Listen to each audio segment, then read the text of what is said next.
বাবা, আমি না কালকে আমার বান্ধবীর বাসায় ইফতার করতে গেছিলাম। বাবা, ওরা না ইফতারের আয়োজনে অনেকগুলো আইটেম করছিল। আমি ইফতারি করে আসার সময় আমার বান্ধবীদের আঙ্গ বাসায় ইফতারের দাওয়াত দিয়ে আসছি। তুমি আজকে মেলাগুলো ইফতার নিয়ে আইবে কিন্তু। কি বলিস রে মা, তুই আমারে না জিগাইয়া তোর বান্ধবীকে দাওয়াত দিয়ে এলি? মারে, এখন তো আমার হাতে একটা টাকাও নেই। তুই যে তোর বান্ধবীকে দাওয়াত দিয়ে আসলি, আমি ওদের কি করে ইফতার করাবো? আমি আর তো কিছু জানি না বাবা। আমি এটা নিয়ে ওদের বাসায় 3 দিন ইফতার করছি। মারে, ওরা তো বড় লোক, ওরা চাইলেই আমগো মতো গরিবগো 2-4 দিন ইফতার করাইতেই পারে। আর আমরা তো গরিব, আমরা তোর বান্ধবীকে কিভাবে ইফতার করাবো বল? বাবা, আমি এত কিছু জানি না। আজকে আমার বান্ধবী দাওয়াত করছি। তুমি যেমনি হোক বাসায় ইফতার নিয়ে আইবা, না হয়তো তোমার সাথে কথা বলবো না।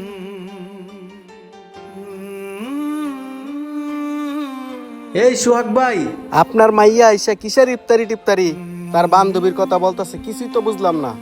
মহাজন, আর কোয়েন না, আমার মেয়েটা ওর বান্ধবীগো বাসায় যায় 2-4 দিন ইফতার করছিল। ইফতারের পর ওর বান্ধবীগো আমগো বাসায় দাওয়াত দিয়ে আইছে। আজকে নাকি ওর বান্ধবীগোর সাথে আমগো বাসায় ইফতারের পার্টি করব।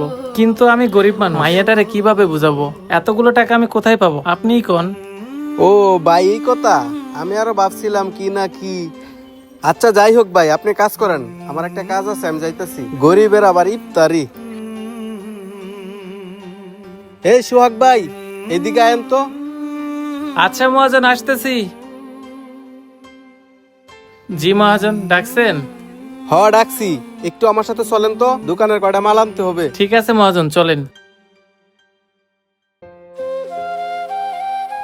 সোহাগ ভাই, এখানে বসেন। মহাজন, আপনি আমারে হোটেলে নিয়ে আসলেন কেন? আমি তো রোজা রাখছি, কিছু খাইতে পারবো না। আরে ভাই, আপনার কি এখানে খাওয়ানি লেগে আনছি? আপনার এখানে বসতে বলছি, বসেন, আমি একটু আসতেছি, আমার একটা কাজ আছে। সোহাগ ভাই, দেখেন তো এখানে যা আনছি চলবে কিনা। দাদা, এগুলো কি আর চলবো কিনা কিছুই তো বুঝলাম না। আরে মিয়া, এগুলা ইফতারি আনছি।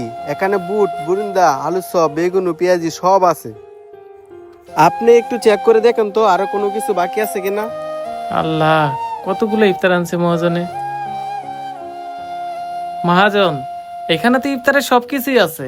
আর একটা কথা মহাজন, আপনি তো হিন্দু মানুষ, তাহলে আপনি ইফতার দিয়ে কি করবেন? ইফতারি কার জন্য আনছি এখনো তুমি বুঝতে পারো নাই? তোমার মাইয়া যে ওর বান্ধবীদেরকে ইফতারি দাওয়াত দিয়েছে, তুমি ইফতারি করাইবে কি দিয়া? তোমার কাছে টাকা আছে? তোমার মাইয়ার বান্ধবীরা যখন আসবো তাদেরকে ইফতারি না দিতালে তোমার মান সম্মান থাকবো?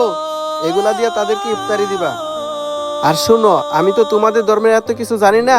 আরো যদি কিছু কেনাকাটা লাগে, এই টাকাটা রাখো, এটা দিয়ে কিনে নিও। মহাজন, এমনিতেই আমাদের ব্যবসা বাণিজ্যের অবস্থা তেমন ভালো না, তার উপর আবার এতগুলো ইফতার, আবার আমাকে এতগুলো টাকা দিলেন, কিছুই তো বুঝলাম না। আরে বুঝাবুঝির কি আছে? আমার ব্যবসা বাণিজ্য খারাপ যাইতেছে, তাতে কোনো সমস্যা নাই।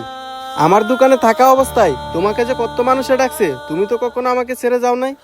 আমাকে যেহেতু তুমি ছেড়ে যাও নাই, আমারও তো একটা কর্তব্য আছে তোমাকে কিছু করে দেওয়ার। এইবার বুঝতে পারছেন নিতেশ দা, এত কষ্ট হওয়ার পরও আমি আপনারা কেন ছেড়ে যাই নাই।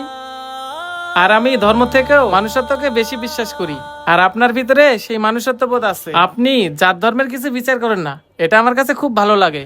শোনো সুহাগ, কথায় আছে না, সবার উপরে মানুষ সত্য, তাহার উপর নয়। যাই হোক, এখন ইফতারের সময় হয়ে গেছে, তুমি ইফতারি নিয়ে বাসায় যাও। আচ্ছা মহাজন, ঠিক আছে। আচ্ছা সোহাগ ভাই, আপনার যদি আরো কিছু লাগে আমাকে জানায়েন। আচ্ছা মহাজন। আসুন, আমরা ধর্ম বর্ণ নির্বিশেষে হিন্দু মুসলিম সব ভেদাভেদ বলে সবাই মিলে একসাথে বসবাস করি। ভিডিওটি আপনাদের কাছে ভালো লাগলে বেশি বেশি লাইক কমেন্ট এবং শেয়ার করে দিবেন। ধন্যবাদ।